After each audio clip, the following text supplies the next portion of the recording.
The ballroom at Cavendish House had not changed in 3 years. The chandeliers still dripped with beeswax candles, and the light they cast was the same warm, indiscriminate gold that forgave no one and flattered everyone. The musicians were settled in the upper gallery, their instruments tuned to the same key of cheerful obligation. And Eliza stood at the edge of the room in a gown of ivory silk that her cousin Harriet had helped her press that afternoon, watching the crowd arrange itself into the familiar formations of the London season. And she told herself quite firmly that she did not care. She had not expected him to be there. She had not expected him to be anywhere near her, which was precisely the reason she had come to London at all. For Ashford Park was in Wiltshire, and London was not. And 200 miles had seemed sufficient insulation against the particular pain of seeing Daniel Schmidt, the Duke of Ashford, standing not 40 feet away, as though he had always occupied that precise corner of any room she entered. She did not look at him. She had learned, in 23 months of marriage, that looking at him was a form of asking for something, and she had stopped asking. It was Lady Constance Schmidt, Daniel's mother, who saw Eliza first. The dowager was seated on a small gilt chair near the eastern pillar, her ivory fan moving at the precise angle of a woman who has not been surprised by anything in 30 years. Beside her sat Miss Arabella Forsyth, 20 years old and achingly lovely, in pale blue with diamonds at her throat. Constance leaned toward the girl, her lips barely moving, her eyes fixed on the point where Eliza stood. "A fixture," Eliza heard. The word carried the short distance with the practiced ease of a woman who had never needed to raise her voice to be understood. She was always only a fixture at Ashford, and I imagine she is still one here. Arabella laughed, small and perfectly shaped.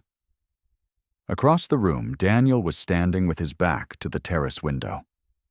He was 34 years old now, and he had not gone soft with inaction. His jaw was as clean as carved stone against his cravat. He had hurt his mother. Eliza was almost certain of it, because she saw his hand close once, briefly, against his thigh before opening again, and she read that as she had always read him, which was to say she read it correctly and concluded it meant nothing personal. She did not know that he had turned toward her the moment she entered the room. She did not know that he had not looked away. She looked away from him instead, accepted a glass of ratafia from a passing footman, and went to find her cousin. She had not been born Eliza Hartwell by any design of her own. She had been born the second daughter of Sir Edmund Hartwell, a baronet with a pleasant estate in Hampshire, and an unfortunate tendency to trust his solicitor with decisions he ought to have supervised himself. Sir Edmund had died in the autumn of 1813, and the estate had followed him at a legal remove of 6 months, eaten by entail and the accumulated debt of a man who had been kind in all the ways that did not count. Eliza had been 22, her older sister already married and settled in Bath, her mother newly in mourning and in need of an address that was not a hotel. The marriage to Daniel had been proposed through a mutual family friend and accepted by both parties with the mutual warmth of a business arrangement conducted in good faith. Daniel was 31, the Duke of Ashford, the owner of 12,000 acres in Wiltshire and a townhouse in Grosvenor Square, and he required a duchess who would manage his household without requiring management herself. Eliza required security for herself and her mother. These were not romantic considerations, but they were honest ones, and she had gone into the arrangement without illusion. What she had not anticipated was the quality of the silence inside that arrangement. The house itself was vast and beautiful. Ashford Park ran to 17 rooms in daily use and 43 in occasional use, and the grounds included a kitchen garden that Eliza had quietly reorganized within her first 3 months, a dairy she had modernized by the end of the first year, and a library of some 4,000 volumes she had read with increasing speed through the long evenings when Daniel was in his study and Constance was in her private parlor, and the house held its breath around her. The household ran because Eliza ran it. The accounts balanced because she attended them. The tenants along the south corridor of the estate received their Michaelmas rents on time and their Christmas hampers with the specific contents they had mentioned in passing to the housekeeper. She had learned their names. She had learned their children's names. Daniel had never remarked on any of it. Not once in 23 months had he said, "The dairy turns a better profit now," or "The tenant seems settled," or "The accounts look clean." He was not unkind. He was simply not present to her. The way one is not present to the furniture of a room one has occupied so long that the room has ceased to be a place one inhabits and has become instead a fact of existence. Constance had understood the arrangement better than anyone. She voiced it first in the 6th month of the marriage, in a private aside to the housekeeper, Mrs. Fenwick, which Eliza had overheard from the corridor without intending to. "She is a competent fixture," Constance had said, with the approving neutrality of a woman describing a well-made sideboard. Exactly what Ashford needed. At the time, Eliza had accepted the word as a reasonable description of her function.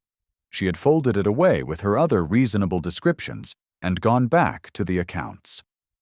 The second voicing came in the winter of 1816, at a dinner Constance hosted for a cluster of county families at Ashford Park. She had made a small reference, in the particular carrying register of the genuinely well-bred, to Eliza's contributions to the household. "She has made herself quite indispensable," Constance had said, looking down the table at Eliza with what appeared to be approval. "One hardly notices she is there." The ladies around her had smiled, understanding her perfectly. Eliza had poured her wine and said nothing. By the time she had been 22 months a duchess, she understood the shape of her life, with the clarity that comes not from a single revelation, but from the accumulated weight of 100 small absences. Daniel passed her in the corridor, and did not pause. He sat across from her at table for 362 days, and spoke of the estate, of Parliament, of the weather in Wiltshire, and never once asked what she thought. He was not cruel. He was simply thorough, and his thoroughness excluded her entirely. And one night in the 18th month of their marriage, she had gone into the library after midnight because she could not sleep. She had not been looking for anything. She had simply been looking, running her fingers along the spines of the books on the lowest shelf, when she found the small painting propped face inward in the narrow space between the shelf and the wall. She would not have touched it, except that it was tilted slightly and looked in danger of sliding. She turned it over. It was a miniature portrait, painted on ivory, no larger than the span of her palm. The subject was a child. An infant, actually, depicted with the careful tenderness of a portrait ordered in grief. The kind one commissions not to celebrate a life, but to hold evidence that it existed at all. The face was round and still, the eyes closed, the whole small figure wrapped in a white cloth. On the back, in Daniel's own hand, in ink that had been pressed hard enough to leave an impression in the ivory itself, were 2 words: "My son." She stood in the library for a long time. She set the portrait back exactly as she had found it. She turned it face inward, tilted at its angle, and she went back to bed, and she did not speak of it to Daniel. Not then, and not afterward. Because she knew with the specific knowledge of a woman who has paid close attention that it was not a thing he would be able to receive from her. She had always known he was carrying something. She had not known it was that. The grief of it sat with her differently after that. Not the grief for herself, which was already its own established tenant, but a quieter thing, a species of compassion that did not require expression. She had gone on running the house. She had gone on managing the accounts, speaking with the tenants, reorganizing the kitchen garden in spring. She had simply done it with a greater understanding of the silence she was working inside. And then, in the 22nd month of their marriage, at a dinner party given by Lord and Lady Ashmore, she had overheard him. He had been speaking to Lord Ashmore in a low voice in the corridor, the two of them emerging from the card room while Eliza waited near the stairs for Constance to collect her mantle. She had not been hidden. She had simply been standing quietly, as she always stood, in the way of furniture. "Your Duchess seems very composed," Lord Ashmore had said. There had been a small pause. Then Daniel's voice, level and nearly effectless, the voice of a man making a casual, factual observation about the weather. She is a fixture, essentially. Every house has them." It was not malice. She understood that, even as the words arrived. It was worse than malice, because malice would have meant he noticed her. It was the simple, honest carelessness of a man describing something he has not looked at in a very long time. She had waited until they passed. She had collected her own mantle from the footman. And on the carriage ride back to Grosvenor Square, sitting across from Daniel and Constance in the rocking dark, she had decided. She told Daniel the following week. She had chosen a quiet morning in his study because she understood him well enough to know that privacy mattered to him and that she owed him the courtesy of this conversation without an audience. She told him she wished to formally separate their habitation, that she intended to take her mother to a house in Bath, which she could support from the small income her father's solicitor had preserved outside the entail, that she bore him no ill will and wished him well in every sincere and formal sense of the phrase. He had listened. He had not argued. He had stood at his study window with his back to her through most of it, and when she finished, he had said, "If that is what you wish," in a voice so utterly controlled it could have been any sentence at all. She had left Ashford Park on a Tuesday morning in March of 1815, with 2 trunks and her mother and the household staff arranged on the steps to see her off. Mrs. Fenwick had cried. Eliza had thanked her, and thanked the others each by name, and had gotten into the carriage without looking back. What she could not have known, as the carriage turned through the park gates, was what happened in the house she left behind. Daniel had stood at the library window and watched the carriage go. His chest held something he did not know how to name, though he had been trying for the better part of an hour. He had told himself it was the ordinary discomfort of change. He had told himself the house would run exactly as it had. He had sent for the housekeeper that afternoon and been informed of 17 small things Eliza had managed, routinely, without ever mentioning them to him. And he had stood in the hallway afterward with the list in his hand and understood for the first time that he had confused the absence of noise with the absence of labor. He had gone into the library that evening and found the miniature turned face inward on the low shelf. He knew it had not been there face inward when he last looked. He knew someone had found it and replaced it with care. He stood for a long time, holding it, and thought of her moving through his house in the dark. If you have been patient enough with Eliza's story to have come this far, stay with it a little longer. The season of 1817 is about to turn, and it will turn in her favor. The 2 years in Bath had not made her smaller. She had expected them to, a little, had braced for the contraction that comes with reduced circumstances, the way a room seems to shrink when the furniture changes. It had not happened. She had managed the house in Bath with the same quiet attention she had brought to Ashford Park, had helped her mother re-establish herself in the social rounds appropriate to a baronet's widow, had made herself useful to her cousin Harriet's household in the ways that cost only time. She had read widely. She had thought carefully. She had gone to sleep most nights with the particular peace of a person who has chosen her life rather than endured it. She came to London in April of 1817 for Harriet's debut, because Harriet was 20 and dear to her, and because 200 miles was, in the end, not a principle. She had not come to the Cavendish House ball looking for anything except her cousin. She had not expected to find Daniel there. She had not expected Constance and Miss Arabella Forsyth arranged in the east corner like a deliberate tableau, the sort a mother constructs when she wishes the room to draw its own conclusions about which woman belongs at her son's side. Harriet found Eliza near the refreshment table at 9:30, her cheeks bright from dancing. She was a good-natured girl, 19 years of freckles and copper hair, and she had the particular gift of making the people around her feel they were the most sensible people in the room. "That is Miss Forsyth," Harriet said, in the tone of someone conveying information they consider relevant. "They say the Dowager is very pleased with her."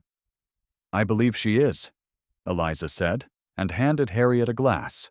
It was 20 minutes later that Eliza saw the other young woman on the far edge of the dance floor, a girl of perhaps 17, standing in a gown that had been made for someone with different shoulders, the hem uneven, the color an unfortunate bronze that canceled whatever color her face naturally held. She was not dancing. She was the kind of not dancing that one performs when one expects to be invisible, which is to say she was doing her best to resemble the wall. Near the girl stood a cluster of young men who had recently arranged themselves in that particular diagonal formation that precedes a collective decision to be unkind. One of them said something. The girl's chin dropped a fraction of an inch. Eliza set down her glass. She crossed the floor with the measured, unhurried step of a woman who is going somewhere she has every right to go. She arrived beside the girl before any of the young men had fully registered her approach, inserted herself neatly into the space between the girl and the nearest of them, and said, in the carrying register she had learned from 2 years of running a large household, "There you are. I have been looking for you this quarter hour. Come, the Bentons particularly wish to be introduced to you." There were no Bentons. This was a fact, and Eliza was aware of it. The young men did not know this, and they receded in the face of her certainty. The girl looked up at her. Her name, Eliza learned in the next few minutes, was Miss Clara Weston. Niece to a Shropshire clergyman, and newly arrived in London for the season under the supervision of an aunt who did not particularly wish to supervise anyone. They were going to be very unpleasant, Clara said quietly when they had removed themselves to a slightly less trafficked part of the room. "Yes," Eliza agreed. "You did not know me." "No," Eliza agreed again. "I still do not properly, but that seemed like a secondary consideration." She did not know that Daniel had been standing at the edge of the gallery above the main floor when she crossed the room. She did not know that he had seen her from the moment she moved, and that he had stood very still in the particular way of a man who has recognized something he thought he had lost past finding. She did not know that he had watched the whole of it, the step she took, the line she said, the way she settled the girl beside her as though settling a room, without flourish and without drama. He had known her for 23 months, and she had been invisible to him for all of them. 2 years had apparently been required for him to understand what he had been looking at. He went downstairs. He did not go directly to her. He found Holt first, the family solicitor, who was standing near the card-room door with the expression of a man enduring a social engagement out of professional obligation. Daniel had engaged Holt 3 weeks earlier for a specific purpose, and Holt had prepared the relevant deed with his customary thorough discretion and was carrying it now in his coat's interior pocket. Daniel said 4 words to him. Holt nodded once. Then Constance appeared at Daniel's elbow, which was not unexpected. She was carrying Arabella on her arm, like a particularly well-chosen accessory, and her expression was the composed expression of a woman who has managed her son's life for 34 years and sees no reason to stop. "Arabella was hoping for your attention on the next set," she said. Her fan tapped once against her wrist. Daniel looked at his mother for a long moment. He said nothing. He stepped past her. Constance watched him go. She could not have said, in that first moment, what he intended. Then she saw the direction of his step, and her fan stopped moving entirely. He crossed the ballroom in the long, deliberate strides of a man who has made a decision and is executing it without further review. The crowd registered him in the usual way that crowds register a duke crossing a room with evident purpose, which is to say, a path opened before him, and a general turning of heads occurred, and a low wave of attention followed him across the floor like a wake. Eliza saw him coming when he was 15 feet away. She saw his face, and could not read it with any of the certainty she had once possessed. And her hand tightened once around the stem of her glass. He stopped in front of her. He was close enough that she could see the precise, controlled quality of his breathing, the way his jaw held its set line. He was not cold. He was very carefully held together, which was a different thing, and she was one of perhaps 3 people in the room who knew the difference. The room was watching. She was aware of it as a physical pressure, all those eyes and the particular social silence that falls when something of consequence appears to be about to happen. Daniel looked at her. He said, "I made a statement about you that was false. I said it where you could hear it, and I did not correct it. I am correcting it now. You were never a fixture, Eliza. You were the house." She did not answer immediately. She let the sentence be what it was. What? Arabella, standing at Constance's side 30 feet away, understood it the way one understands the end of something. A faint color moved across her face, and she said nothing. And her expression went smooth and composed with the particular speed of a young woman who has been well trained to receive disappointment without display. Constance's fan remained still. Her chin was up. Her expression did not change by any measurement a casual observer could have taken. Anyone who had watched her for the better part of a season, however, would have noted that her shoulders had shifted by perhaps a 1/4 inch, a settling that resembled nothing so much as a structure, accepting, at last, its actual weight. Holt appeared at Daniel's right. He produced the deed from his interior pocket and held it in both hands with the neutral gravity of a man who has prepared a document carefully and is presenting it to be read by both parties. It was a settlement document, drawn cleanly, conveying to Eliza the right of habitation and independent management of the East Wing and grounds at Ashford Park as her sole legal property, irrespective of any future arrangements, and providing her the income of the southern tenant farms in perpetuity. The deed was dated and signed, and needed only her signature to be complete. Eliza looked at the document. She looked at Daniel. She looked at Holt, who had the professional grace to look back at her steadily and without apology for being present at such a moment. "You engaged him before tonight," she said. "3 weeks ago," Daniel said. "I did not want you to think it was impulsive." She absorbed this.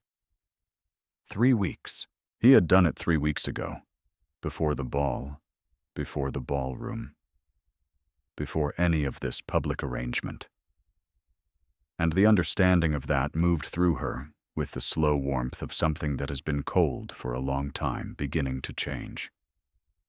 "There are witnesses," she observed.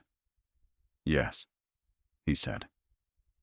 "That was deliberate as well." She took the small pen that Holt produced with the quiet efficiency of a man who had anticipated this moment and prepared for it. She signed the document. Her hand was steady. Behind her, she heard Clara Weston, the girl from Shropshire, draw in a small breath.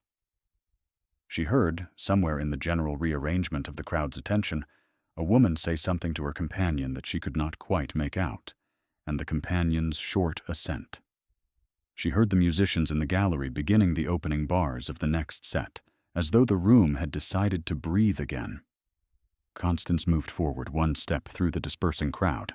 She stopped beside Daniel. Her fan was open again, held at its customary height. And when she looked at Eliza, it was with the particular expression of a woman who has arrived, against all prior expectation, at a new understanding of the situation. "Your Grace," she said to Eliza. It was the correct form of address. She had not used it in more than 2 years. Eliza received it without triumph. "Lady Constance," she returned, and met the older woman's eyes with the steady gravity of someone who has nothing left to prove. Holt made his bow. He gathered his papers and his hat and departed through the east corridor with the unobtrusive efficiency of a man whose part was completed. Daniel watched him go. Then he held out his hand to Eliza, not in the formal manner of a man extending an invitation to dance, but simply open, palm up, at the level of his waist, the way one extends a hand when one has very little left to say and knows it. She took it. His fingers closed around hers with a pressure that was neither performance nor demonstration. It was the grip of a man holding something he has understood too late he could not afford to release. The music continued above them. The crowd found other things to attend to, because crowds always do, their attention moving on like water rerouting around an obstacle that has been removed. Clara Weston slipped quietly away to find her aunt. Arabella Forsyth permitted herself to be guided out of the ballroom by a sympathetic friend, her posture impeccable, her expression offering nothing to anyone. Eliza stood in the warm gold light of the chandeliers and held her husband's hand, and felt, for the first time in a very long time, the precise sensation of being entirely where she was. They did not return to Ashford Park that night. They returned a week later, in the first cold days of December, after a series of conversations held in the Grosvenor Square townhouse that were not easy and were not brief and were not conducted with the formal civility of their marriage's first year. These were different conversations. These were the kind that require 2 people to remain in the room when every instinct argues for withdrawal, and to say the true thing when the considered thing has been rehearsed so long it no longer sounds like anything at all. He told her about the child. He told it quietly, in the sitting room of the townhouse, on a gray afternoon when the coals had gone low and neither of them had risen to tend them. His voice did not change its register. He did not look at her while he spoke. The child had been his first, from a brief and ill-fated engagement before Eliza, a woman who had not survived the birth, and the boy had not survived the first hour, and Daniel had buried them both in the same November and had carried the silence of it into every subsequent room he occupied, including the rooms she had also occupied, and had never considered that someone might be watching him carry it and choosing, out of respect for the weight, not to name it. "I found the portrait," she said, "in the library. 18 months ago." He looked at her then. "I turned it back," she said. "I did not want it to fall." He was quiet for a long time. Outside, the first fine snow of December was beginning, barely visible through the gray window, the flakes small and deliberate against the sky. "I should have told you," he said. "Yes," she said without recrimination. "You should have." They arrived at Ashford Park on a Tuesday morning, which Eliza noted with the private humor of someone who has left things on Tuesdays and returned to them on Tuesdays and suspects that Tuesdays are simply what her life is made of. Mrs. Fenwick was at the door before the carriage had fully stopped, her face arranged in the expression of a woman who has been hoping for something and has just received confirmation that the hope was warranted.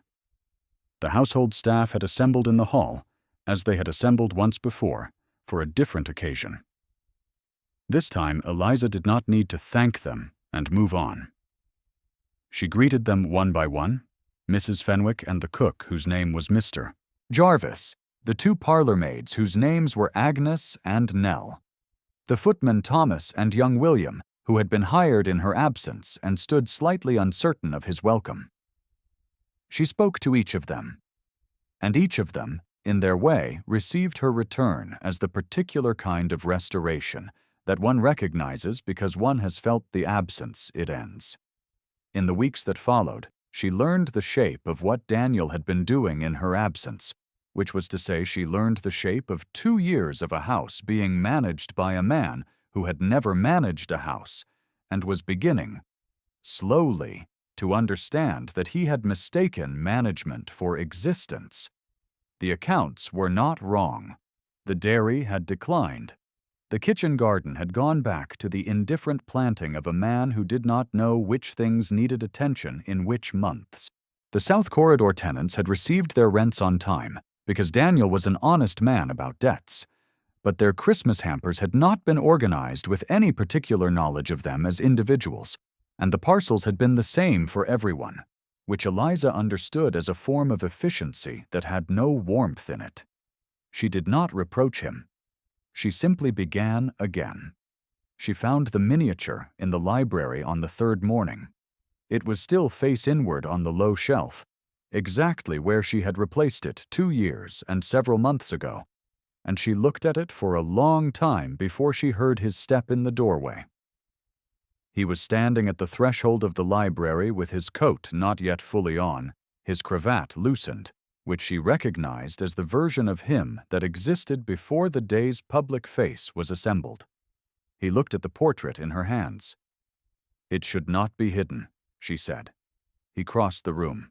He took the miniature from her and turned it face forward, and set it on the library's center shelf between 2 volumes of natural history, where the light from the east window would find it in the mornings.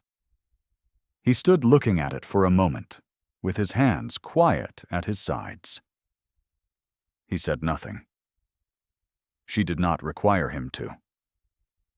Outside the library window, the snow that had been threatening all morning was beginning in earnest, coming down in the soft, persistent way of snow that intends to stay. The park went white and quiet in the space of an hour. The kitchen fires were high, and the smell of wood smoke reached even the library. And Mrs. Fenwick could be heard in the corridor, giving William a patient lesson in the correct arrangement of the silver. Eliza sat in the library chair she had always used, the one near the east window with the worn armrest, and Daniel sat in the chair across from it that he had always used for reading. And the snow came down outside, and the house held its breath in the way of a house that is, finally, inhabited. The portrait of the small, still face looked out from between its volumes of natural history, catching the winter light, present and named, and no longer turned away. She was home. She had not, she thought, ever been sure she would find it. But here it was, a fire in the grate and snow on the window, and a man sitting across from her who had learned, by the long, expensive method, to look at what was in front of him. The house was quiet. It was the right kind. If Eliza's journey has stayed with you, leave a word in the comments about the moment that moved you most. Stories like hers are worth telling slowly, and knowing you are there makes the telling worthwhile.